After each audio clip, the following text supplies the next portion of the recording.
ठाकुर जी का भोग आया और हमको मान लो शुगर का रोग है और हाई लेवल पे शुगर है, शुगर हमारे लिए विष है।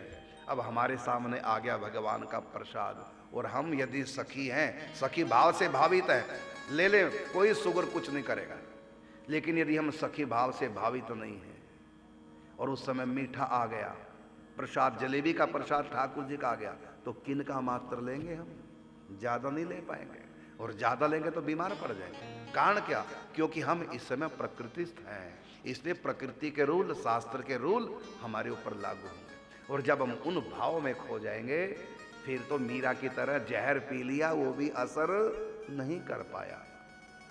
वो भाव राज्य की बात है। तो संतों के दो प्रकार के जीवन चरित्र होते हैं, एक उनका भाव जगत का जीवन और एक उनका होता है प्रकृतिस्थ। जब वो होते हैं, जब वो प्रकृतिस्थ होते हैं तो उस समय अलग ढंग का उनका जीवन होता है। जब वो भाव में चले जाते हैं वहां अलग ढंग का, और कई बार दोनों का परस्पर मैचिंग नहीं हो पाती।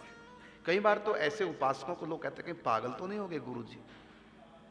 पूज्य श्री राधे बाबा कई बार स्त्रीलिंग शब्दों का प्रयोग करने लग जाते थे अपने लिए। मैं भोजन करूंगी, आज मैं बड़ी जल्दी जग गई, आज मैं लेट जग गई। अभी तो पुरुष हैं, अब स्त्रीलिंग का प्रयोग क्यों करें? क्योंकि इस समय वो भाव देह में है, मंजू श्यामा सखी का भाव है। अब मंजू श्यामा सखी बोल रही। तो सनातन के अनेक प्रकार के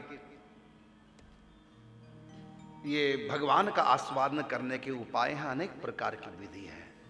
मैं केवल यहां इतना समझाना चाह रहा हूं कि स्वामी श्री हरिदास जी जिस रूप की उपासना करते हैं, उस रूप की प्राप्ति, उस रूप का आस्वादन सखी भाव से ही होगा। उन्होंने स्वयं आस्वादन किया और औरों को भी आस्वादन कराया।